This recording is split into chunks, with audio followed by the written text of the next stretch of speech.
Hi, you want to know the secret to composting in your backyard? These are kitchen scraps. These are leaves. That's it. Compost will now happen. There are a few things you can do to make the process go faster, but it really works all by itself, like it does in the woods, where leaves fall to the ground and over time turn into rich organic material.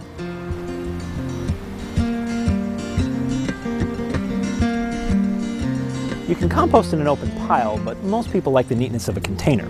There's several types, but here in Keene, the city offers two kinds at wholesale prices: an open bin made from the city's recycled plastics and a covered container.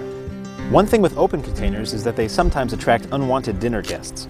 Sprinkle a little dirt on the top of your bin to keep scavengers like raccoons out of your compost. Some people are compost connoisseurs and spend as much as 15 minutes a week to make high-quality compost. Personally, I spend about 2 minutes a week to make mine. I'm just looking to cut down on the amount of trash that I have to haul away, or pay to have hauled away. For me, it's just another way to reduce, reuse, and recycle the amount of waste going into landfills.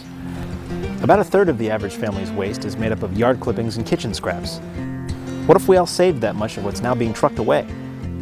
By composting, we can save our soil and make it richer, and save money on chemical-based fertilizers that often end up in our groundwater. So what is compost? It's not soil, but it's a great soil additive that improves soil's fertility, water holding ability, and texture, and helps make strong, healthy plant roots. Compost is made of vegetable matter that naturally decays. You don't use meat or fat, nothing from animals. For one thing, it would smell bad as it decays, and a compost pile never needs to smell bad at all. If anything, it should smell natural and pleasant, unless there's not enough air getting into the pile. The secret recipe to good composting is in the mix. You want to use both browns and greens. Browns are carbon-rich things like leaves, straw, and woody materials. Greens are nitrogen-rich things like grass clippings and food scraps.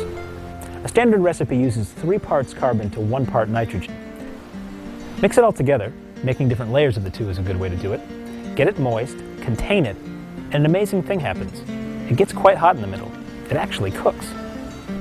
Bugs, microscopic and visible, are the processors that do the work in the warm environment of the compost bin. You want to make a nice environment for these bugs so that they're happy and healthy. All you need is some food, some water, and some air. When this combination cooks, it reduces in volume and turns into the rich brown soil helper we call compost. I can go all year adding things to this bin, and the pile keeps shrinking so I can add more. About once a year I take some compost out from the bottom of the bin to sprinkle on the lawn or use in the garden, instead of using store-bought chemical fertilizers. People who turn the pile frequently, carefully manage the ratio of browns and greens, and keep the mix uniformly moist, can have a batch of compost in as little as 3 months. If you just throw material in a pile and leave it alone, you can expect to have compost in about a year. For me, composting is easy and helps my lawn and garden. My daughter even gets a science lesson by helping out and seeing this natural process at work. Composting is a process and a habit that can directly benefit you and your environment. Follow the simple steps we've discussed, and in no time you'll be cooking up some great compost.